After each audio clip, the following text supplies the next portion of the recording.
La Thaïlande.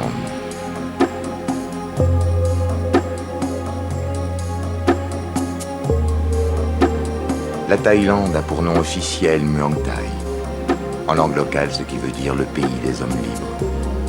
Nom qui lui fut donné par son roi, Ananda Mahidol en 1939. Auparavant, le pays des hommes libres s'appelait le Siam, ce qui en langue khmer signifie basané, référence faite à la couleur de peau des Thaïlandais.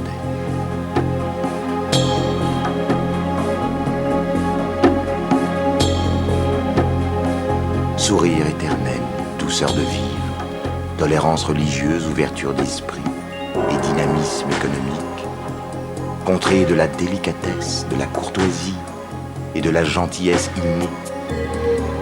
Voici tout ce qui est rapporté à propos de la Thaïlande et des Thaïlandais.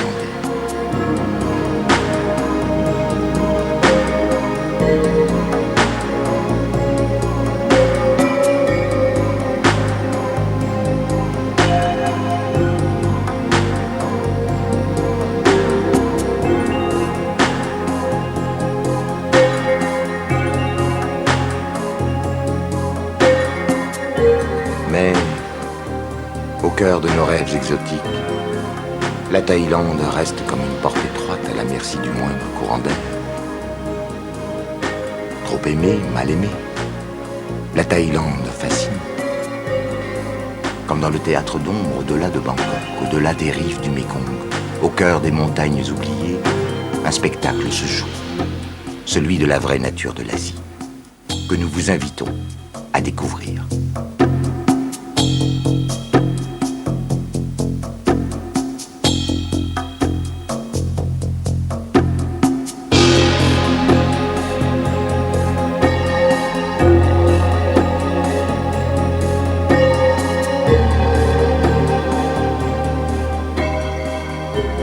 Nous irons à Bangkok, capitale de la Thaïlande, Sukhothai, l'ancienne capitale, Mae Sot, au milieu d'une nature luxuriante, Chiang Mai, le principal centre du nord du pays, et enfin, les grands centres touristiques du sud, Koh Samui et Phuket.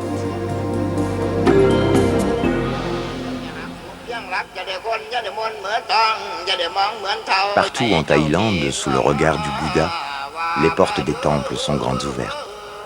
L'hospitalité est une chose sacrée au pays du sourire. Le visiteur est accueilli par des cérémonies de bienvenue accompagnées de danses hautement stylisées.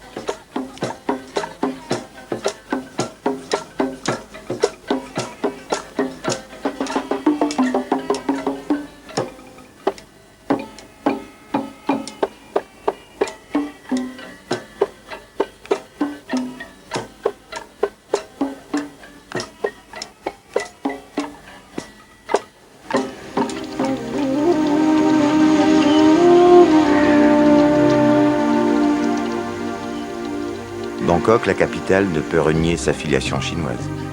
8 millions d'habitants et 70% de la population à moins de 30 ans.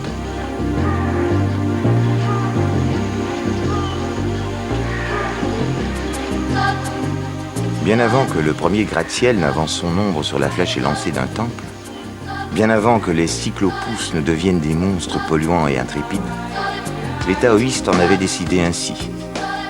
L'harmonie naît de la complémentarité des contraires.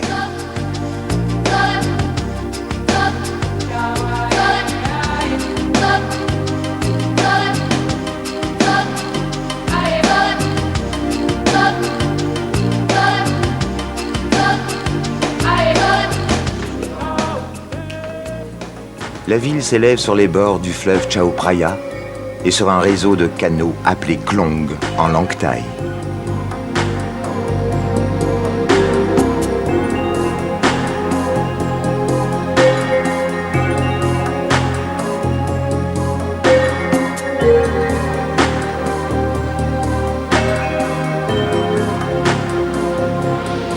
Porte ouverte sur un univers amphibie qui rappelle le temps où la Venise de l'Orient n'était qu'un village de pêcheurs entouré de vergers. Choc vertigineux de couleurs, enchevêtrement de pirogues ici. Chacun se fait tour à tour vendeur et acheteur.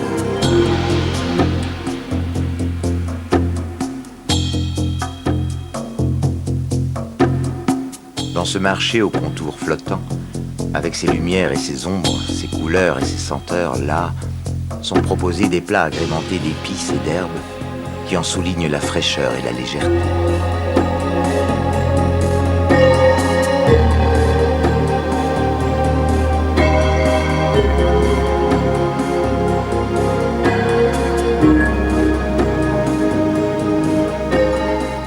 Combien de clones se sont endormis canaux pour se réveiller avenue moderne. Le tuk-tuk, taxi à 3 roues, est là pour déjouer les embouteillages du centre-ville et vous prendre à rêver que le béton est ici, peut-être, simple décor de théâtre.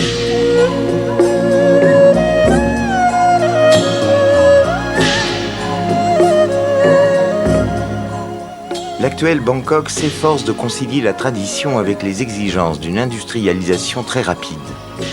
Elle est un des chefs de file du développement économique de cette partie du monde.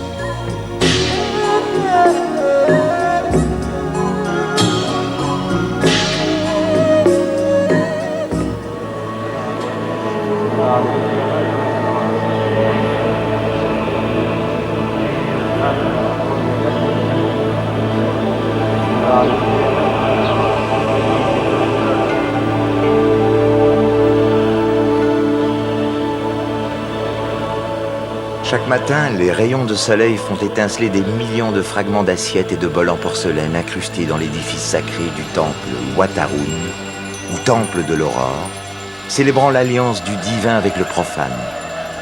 Haut de 86 mètres, le prank central en forme de cône arrondi représente le mont Meru, centre de l'univers.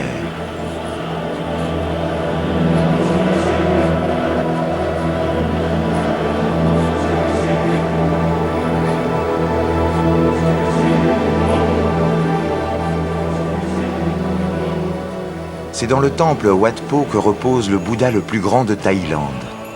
Long de 45 mètres sur 15 mètres de haut, il est couvert de plusieurs épaisseurs de feuilles d'or. Sa position couchée traduit dans l'iconographie traditionnelle l'accession au nirvana.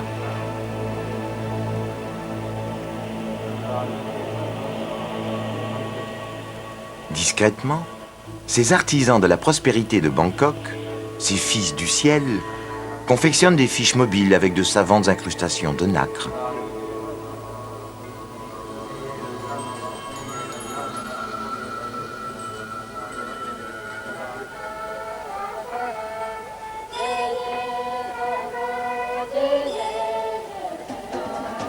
La boxe thaïlandaise est un art martial et consiste essentiellement dans une défense sans armes.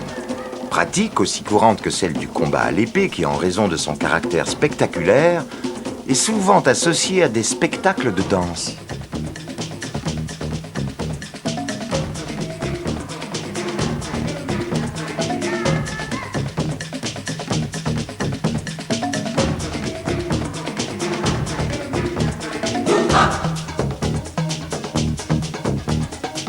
Sein d'une muraille à la fois austère et élégante, le temple Wat Phra-Keew apparaît comme une cité intérieure avec ses pavillons qui jouxtent l'ancien palais royal.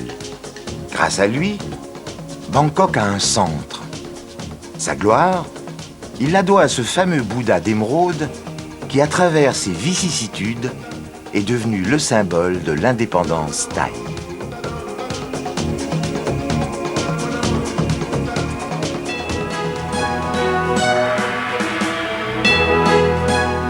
Si le temple du Bouddha d'émeraude reçoit tous les hommages royaux, c'est en décembre que la fête du roi est célébrée par des manifestations grandioses. La monarchie est très aimée par le peuple et joue un rôle fondamental en tant que garante de l'ordre public et social.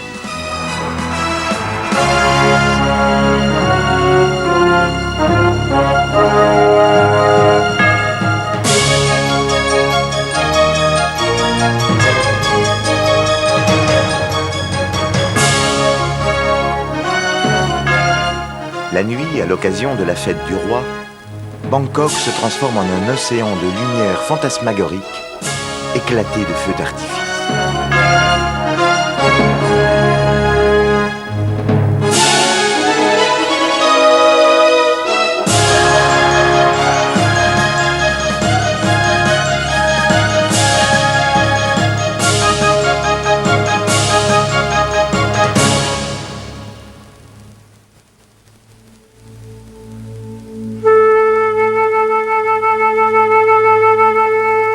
quelques dizaines de kilomètres de Bangkok, creusé dans une grotte haute de 60 mètres, se trouve le mystérieux temple rupestre de Khao Luang.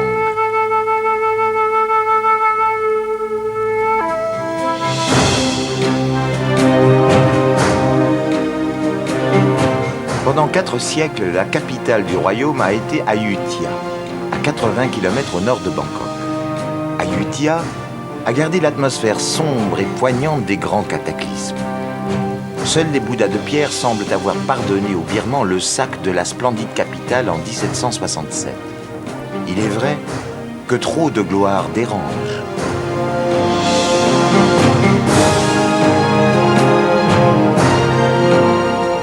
Sur plus de 15 km, ce n'est plus qu'un champ de ruines livré à l'appétit indifférent du monde végétal.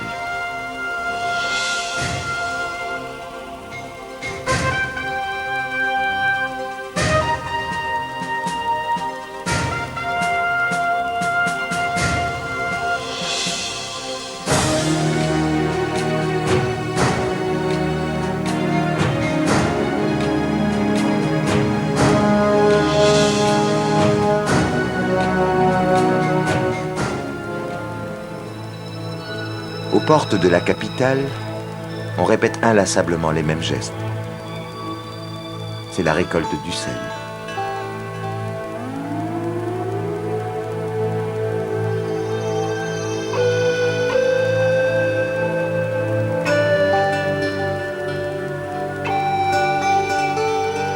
Le bambou pousse partout dans les champs. C'est un de ces éléments précieux qui servent un peu à tout, et en particulier dans la construction.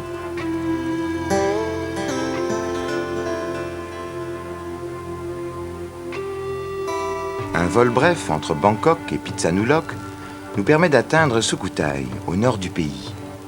De Sukhothai, nous irons à Mae Sot, près de la frontière avec le Myanmar. Puis après Mae Hong Son et Chiang Rai, qui permet d'atteindre le fameux triangle d'or, nous arriverons enfin à Chiang Mai. Comme à Ayutthaya, Sukhothai a de la mémoire. Première capitale du Siam de 1257 à 1379, elle constitue un de ces lieux rares d'une beauté irréelle et sublime.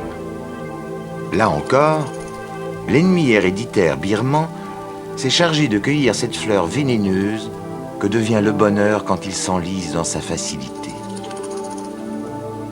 Sukhothai ne périra pas de mort violente, mais d'une sorte de langueur féminine, émouvante, après qu'Ayutthaya lui suçait son sang. Dans ce face-à-face avec le temps, elle a gardé des grâces parfaites. Dans les pièces d'eau, les lotus indiens rendent au temple mutilé un hommage posthume et les fleurs de frangipanier tombent sur les dalles sans se faner.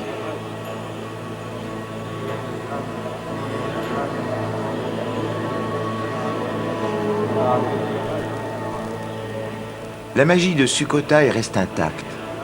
Parmi les 16 temples bouddhiques du Wat Mahata sont restés 2 Bouddhas gigantesques.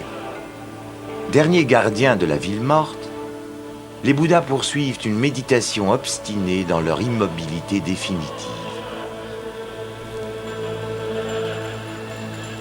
Le bouddhisme a pénétré pour la première fois en Thaïlande il y a 2300 ans, mais son enracinement dans le pays est beaucoup plus récent. C'est à l'époque où Sukhothai était la capitale que le bouddhisme est devenu religion d'État. Il va falloir apprendre à vivre sans ardeur, à gommer les passions, à se laisser habiter par la plus exigeante des vertus, la tolérance. Le Loy Krathong est la fête annuelle dédiée aux esprits des eaux. Les Thaïlandais fabriquent pour l'occasion des krathongs, de minuscules tasses en feuilles de bananier, tressées en forme de fleurs de lotus.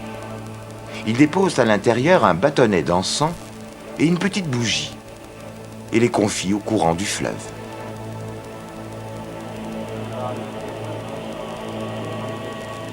De Sukhothai, on poursuit la route en direction de Mae Sot, près de la frontière avec la Birmanie. Les cascades du parc de Langsang se trouvent le long de la route qui va de Tak à Mae So, à la frontière du Myanmar. La pureté de ce lieu miraculeusement conservé en pleine forêt rappelle les visions paradisiaques décrites par les voyageurs qui s'y aventurèrent jadis.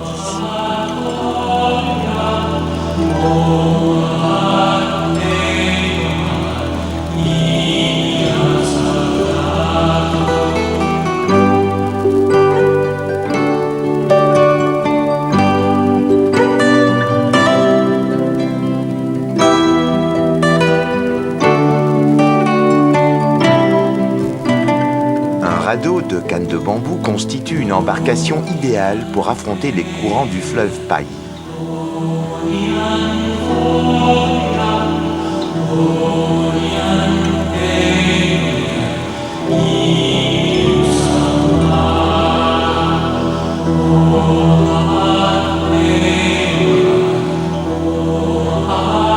Le bambou rafting est un moment fort, aussi bien sur le plan sportif qu'esthétique.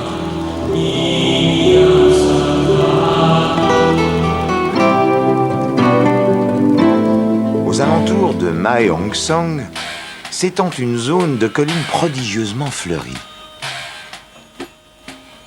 Cette fleur, appelée Boatong, ressemble à notre tournesol et possède des propriétés répulsives contre les insectes. Mae Hong Son est un petit paradis dissimulé entre les montagnes vertes, non loin de la frontière avec le Myanmar, au cœur de la vallée du fleuve Pai. Sur les rives d'un petit lac se reflètent les deux silhouettes jumelles des temples Wat Chong Klam et Wat Chong Kam de style birman.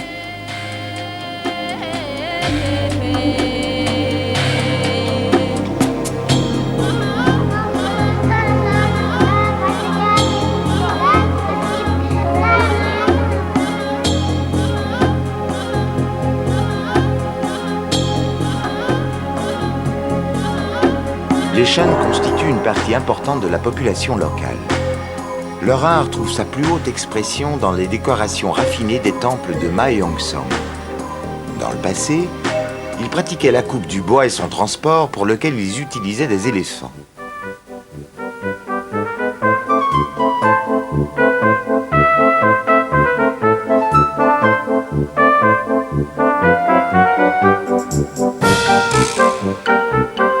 Aujourd'hui, les pachydermes servent surtout à de sensationnels trekking touristiques dans la forêt. Autour de Mae Hong Son, qui a longtemps été isolé à cause de la difficulté des chemins, survivent de majestueuses forêts de teck.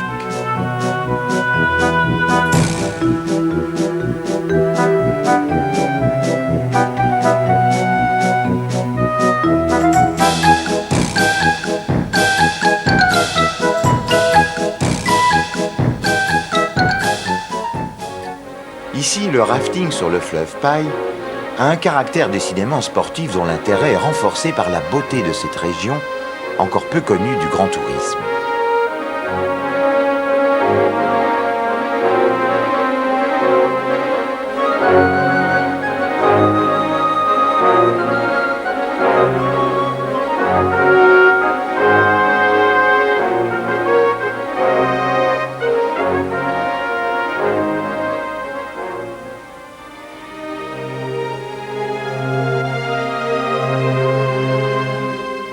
À l'extrême nord-est de la Thaïlande coule le Mekong, fleuve long de 4200 km, un des plus grands du monde. Il naît dans le plateau du Tibet, traverse la Chine, la Birmanie, la Thaïlande, le Laos, le Cambodge et le Vietnam avant de déboucher dans la mer de Chine méridionale.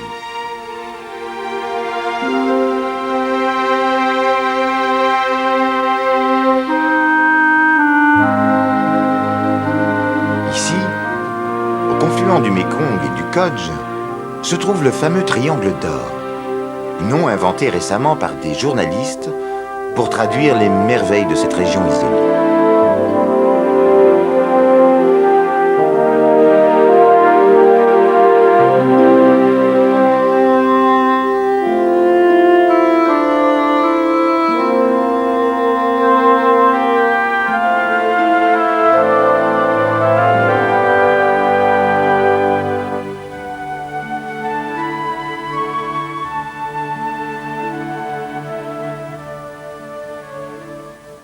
Chiang Rai, qu'on atteint par voie de terre depuis Chiang Mai, est une ville en pleine expansion touristique et commerciale. L'accueil dans les hôtels de Chiang Rai, comme d'ailleurs dans toute l'hôtellerie thaïlandaise, est très raffiné, exprimant toujours cette chaleur qui distingue le peuple thaï.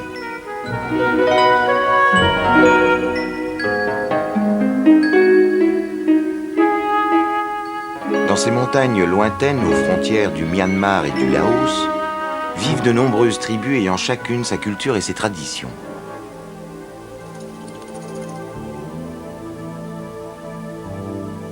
Beaucoup d'entre elles, par exemple les Akha, ont des coutumes semi-nomades et préfèrent vivre en altitude pour éviter la chaleur des vallées.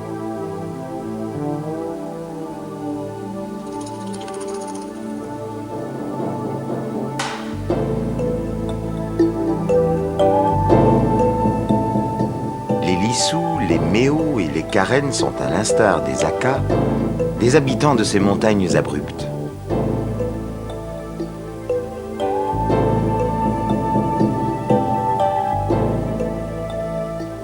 Leur vie est placée sous le signe d'une agriculture de subsistance, associée à un artisanat très raffiné.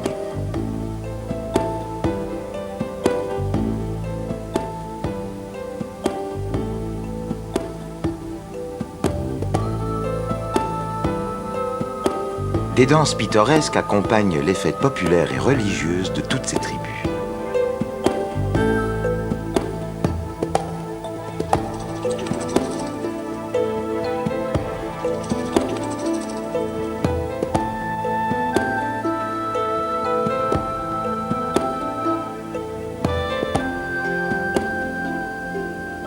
Dans la Thaïlande moderne, l'éducation a une grande importance. La religion bouddhiste, en mettant l'accent sur la tolérance et le respect de l'autre et du monde, est la base des règles de cohabitation sociale.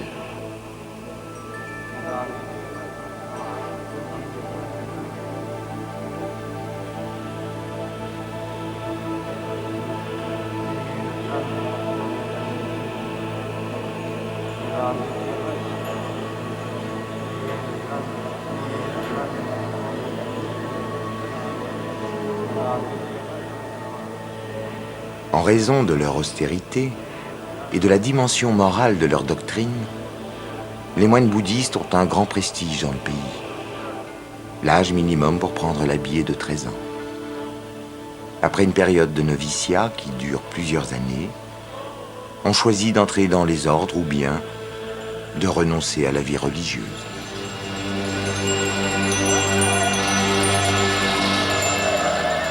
Plus que toute autre région, le Nord nous plonge au cœur des paradoxes de la Thaïlande moderne.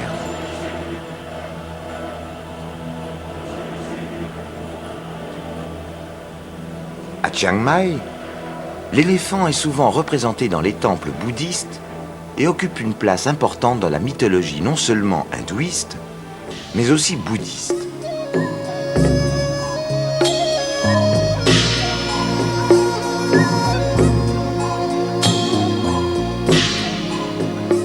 Devenu bûcheron, l'éléphant constitue l'auxiliaire irremplaçable des chasseurs de teck.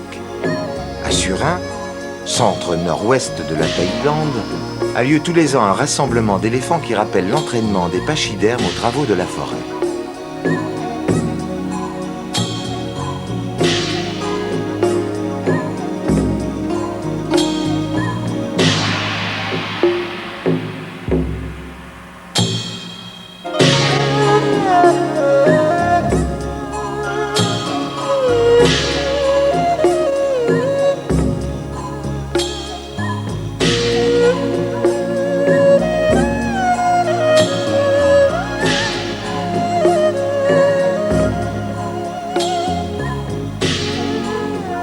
Chiang Mai est enclavé dans une vallée étroite entourée de montagnes.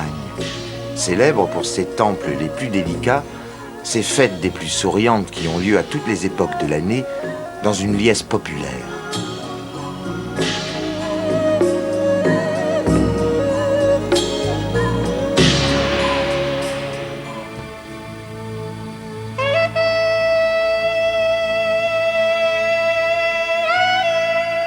À plus de 1000 mètres d'altitude, le Doi Suthep domine la vallée de Chiang Mai. L'aiguille du temple est entièrement couverte de plaques d'or et entourée de 4 ombrelles dorées.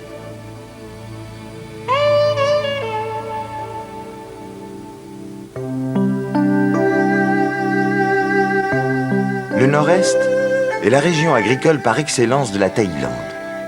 Le riz et le tapioca, cultivés généralement sur de petits lopins de terre, sont les produits de base. De nos jours encore, plus de la moitié de la population thaïlandaise pratique l'agriculture et le pays est un grand exportateur de produits alimentaires. Plus d'un tiers de la production de riz est ainsi exportée. Dans le bassin de la Chao Phraya, on peut atteindre 2 ou 3 récoltes par an. Dans le nord-est, qui est plus aride, on n'en obtient qu'une seule.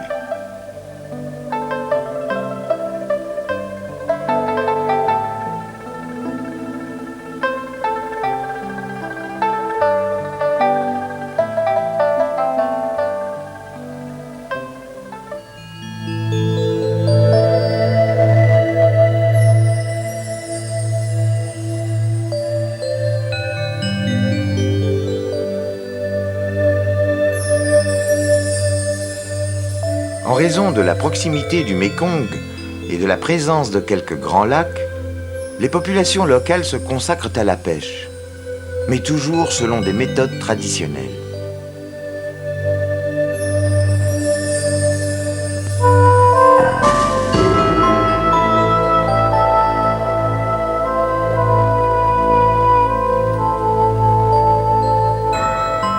C'est dans cette région également que se concentre la production de la soie, l'une des meilleures du monde.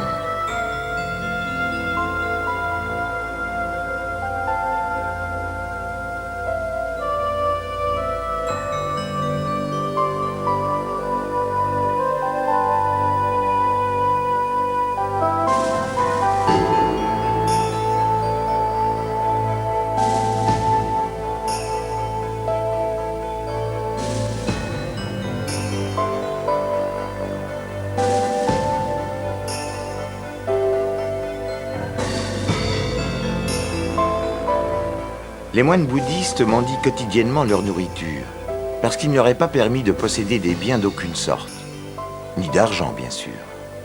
Le fait de donner de la nourriture aux moines est hautement méritoire et largement répandu dans les villes comme dans les campagnes.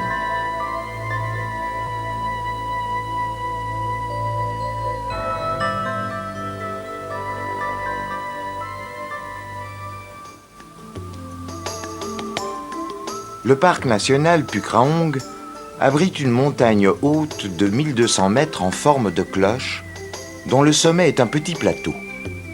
Le climat est ici si rigoureux que la végétation du parc est constituée d'une forêt de chênes, de hêtres et de conifères.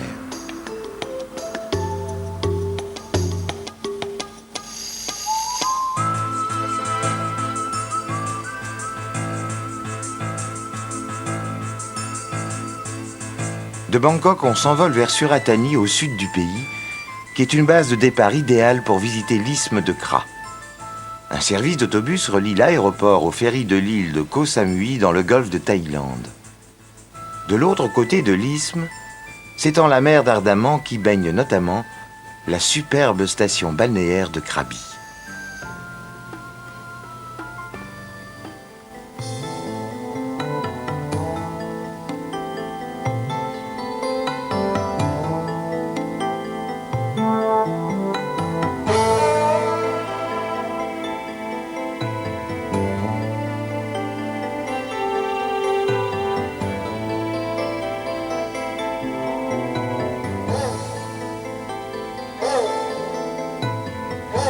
Koh Samui, 3e île du pays par sa taille, fait partie d'un archipel situé dans le golfe de Thaïlande.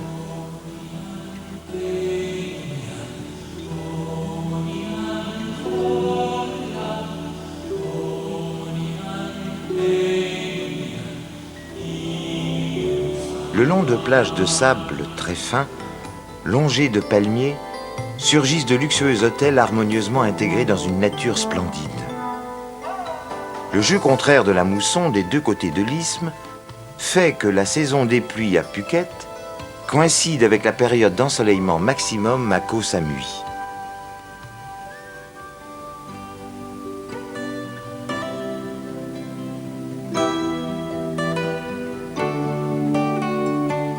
Sur Koh Samui, on peut voir des cascades spectaculaires près de Lamai et de Naton, le chef-lieu de l'île.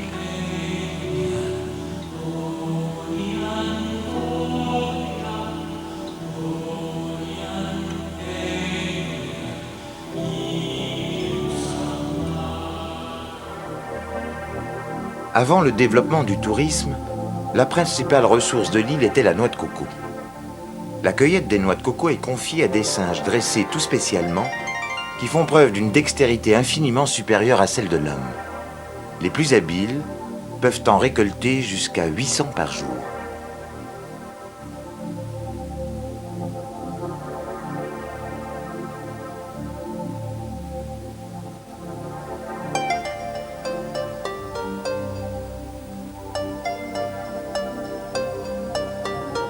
Sur une hauteur de l'île de Koh Phan, reliée par une digue à Koh Samui, s'élève une colossale statue du Bouddha, haute de 20 mètres.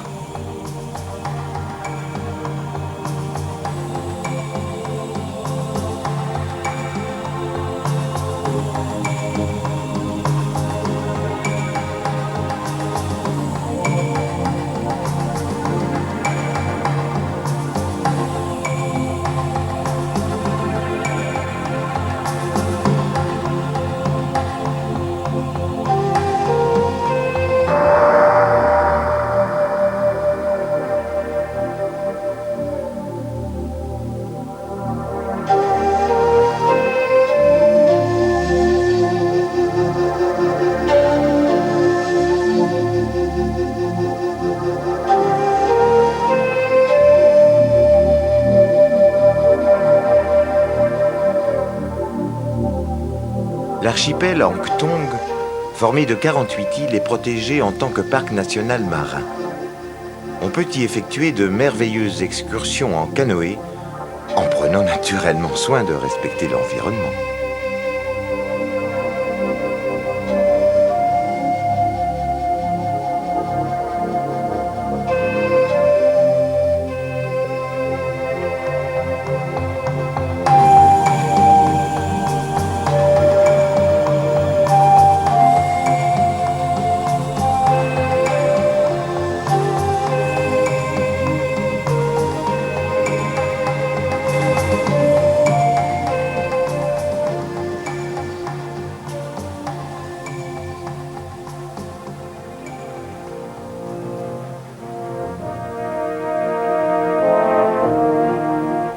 Sur le côté opposé de l'isthme se trouve Phuket.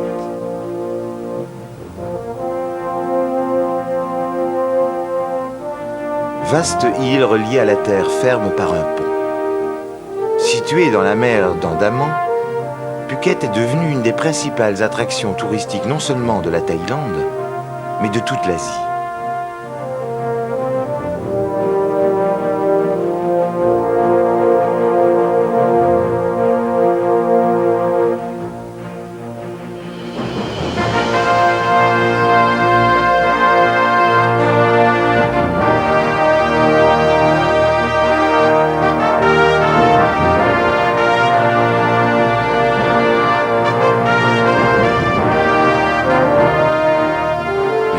À ses visiteurs toutes sortes de divertissements liés à la splendeur de la nature.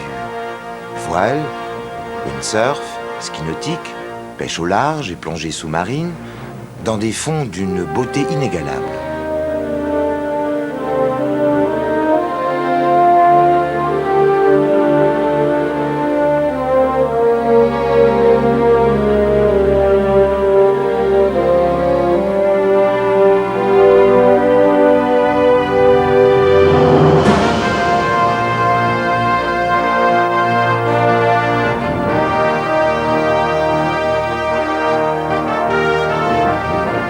L'exploration sous-marine de Phuket et des îlots alentours permet d'admirer des coquillages exceptionnels, des buissons de corail et toute une faune aux couleurs inimaginables.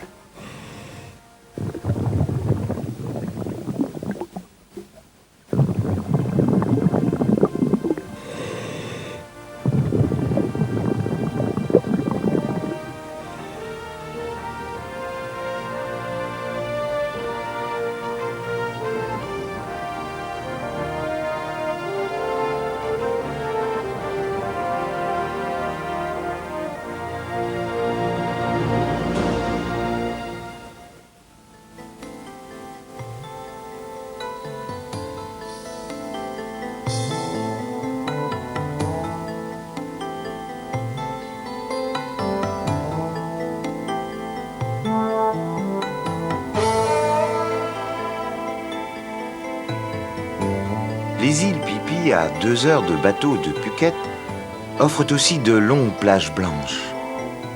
Et toujours la possibilité de pratiquer les sports les plus divers.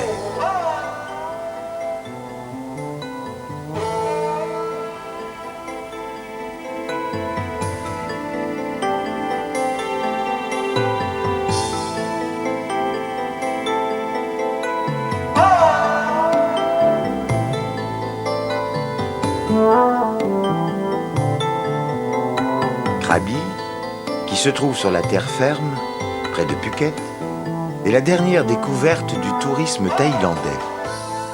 Moins connu et moins fréquenté que Phuket, Krabi est le point de départ d'excursions dans les 80 îles côtières ainsi qu'une station balnéaire encore toute neuve.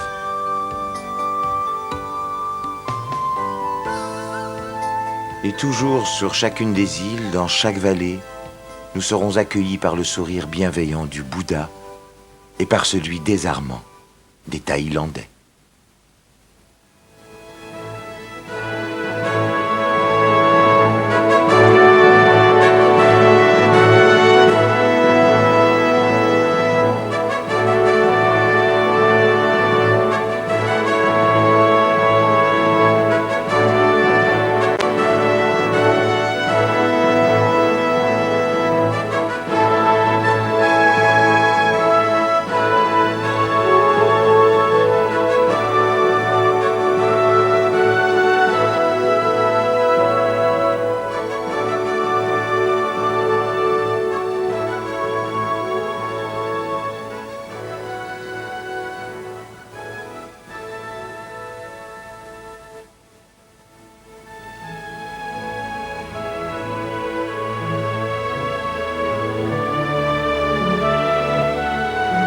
Et dans 15 jours, retrouvez le numéro 2. Les plus beaux voyages du monde vous amènent dans l'Ouest américain.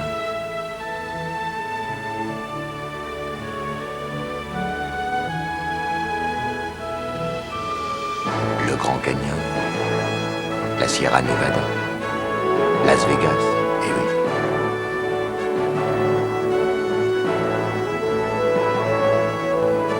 La Californie, San Francisco. Hollywood.